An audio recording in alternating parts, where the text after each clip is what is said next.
I've been a high school English teacher for 25 years. I'm also a high school dropout.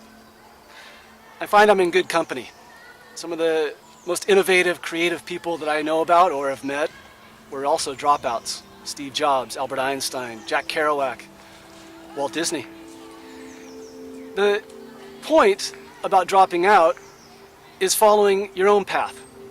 And it's also about dropping back in, but somewhere else in society. And that's where it gets creative and a bit messy. I also find that education, as a teacher, is really boring and so serious. And that's never been my approach. In fact, I think it's the fool in society that we need to learn from and listen to. Shakespeare knew this. So did Bob Dylan, Lenny Bruce, John Lennon, and some of the other cut-ups in society. They're the real critics. And it's the kid who causes the trouble in class, cracks the jokes, usually at the teacher's expense, the one that gets kicked out all the time. It's challenging the classroom, challenging education, trying to break free. He's really the critic, or she, of the classroom and of education, and saying, it's not working, it's not fun. Let's do it differently. Let's have some fun. Let's maybe laugh a little bit as we're learning. Or let's learn as we're laughing. This is what I want to talk about. My grandmother was very special because she was mean, but she was also very nice. She was also a person that would kick me out of the house every day in sunny Southern California. If the sun was out, she'd say, go out and play. And I did. I didn't have a choice. And the only rule that we listened to as children in the neighborhood was you had to be back by the time the streetlights came on. That was the unwritten law. That's when Dad came home. What you did up until the streetlights came on was nobody's business. You could go exploring, you could throw rocks at each other, you could shoot BB guns at each other, you can get all kinds of trouble. You could build forts and create a whole different universe if you wanted to. That was play. That's what mammals do. They go out into their natural environment and they learn by playing and having fun. You can't get that in a video game by yourself in a room. You need to go out and interact. And this is what schools need to do and remind children that they need to do. We need to break down these walls in the classroom and say, go out and play. Or if we're inside, let's play, let's have fun. I've been trying to develop this concept of having fun in the classroom for the better part of my career, and I've worked hard at being silly. If there's something to learn, I try to find a fun way to go about learning it. No kid that I know wants to learn about grammar in the usual textbook kind of way. So I used to play a game called the Grammar Olympics, where kids would get up at the whiteboard or around in the class. I'd break them up into teams. There'd be shouting and yelling and screaming, and everybody would be trying to win the Olympics, win fabulous prizes for them and their family, prizes that never existed, like an all-expense-paid trip to Hawaii.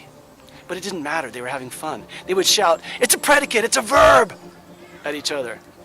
And the kid would learn.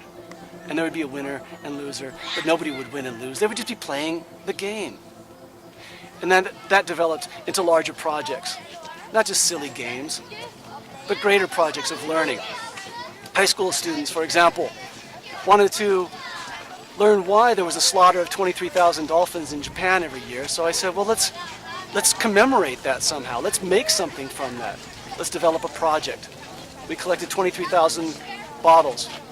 We made a sculpture. We hung it in the gallery. And now that sculpture hangs in the Long Beach Aquarium. The kids learned from it. It was an ongoing project that lasted about 4 months.